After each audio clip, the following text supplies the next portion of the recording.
Di Micromedia Multi Cable pada dasarnya akan ada dua koneksi, yaitu USB murni dan UART. Kalau kita bicara tentang USB murni, maka inputnya adalah dari input itu ya, dari kabel USB yang ada pada multi cable, tinggal kita colok. Lalu ada on off, kita bisa nyalakan dan matikan karena berhubungan dengan ampere meter dan voltmeter.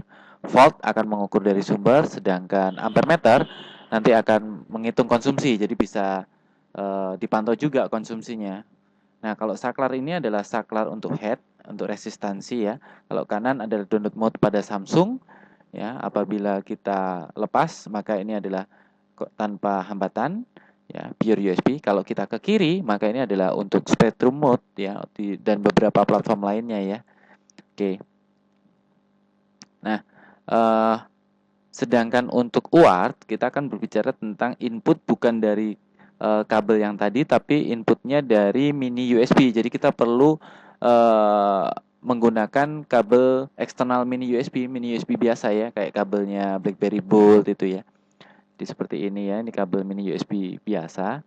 Ya, kita tinggal hubungkan saja kabel mini USB ini ke PC dan tidak ada hubungannya sama multi cable yang harus kita nyalakan atau matikan ya. Dalam kondisi apapun begitu kita colok, maka di PC kita akan mendeteksi FTDI board yaitu dan akan baca di device manager itu ya sebagai USB to serial. Kalau rekan-rekan belum menginstal FTDI, bisa mengambil driver FTDI misalnya dari googling ya, cari aja driver FTDI ataupun dari biasanya hasil instalan box-box flasher yang umum juga banyak. Misalnya kayak Z3X ataupun Octoplus itu bisa dipakai lah sama-sama FTDI, pakai aja drivernya arahkan ke sana, maka di PC teman-teman sudah nggak perlu lagi meminta driver FTDI. Untuk koneksi FTDI tidak menggunakan kabel USB line, tapi kepalanya menggunakan kepala yang satu yang ada warna merahnya ini ya. Nah, di saya tandai beda. Ya, di sini sudah ada resistor 560 kilo. Nah, dan sudah tested di beberapa perangkat sangat enak, terutama untuk keperluan change IMEI yang membutuhkan USB lalu ganti ke UART. Ya, ini dibutuhkan. Oke ya. Kita bisa lepas, maka di device manager sudah tidak lagi mendeteksi FTDI atau UART kita ya.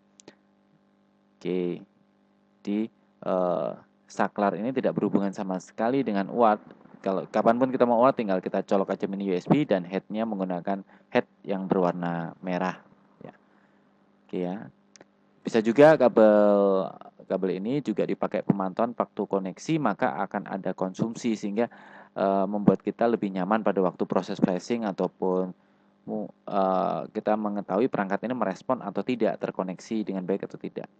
Beberapa teman lain menggunakannya untuk deteksi konsumsi pada waktu proses charging ya. Boleh juga untuk fake charging ataupun analisa proses booting ya, boleh juga. Oke, demikian saya pikir untuk tutorial multi cable.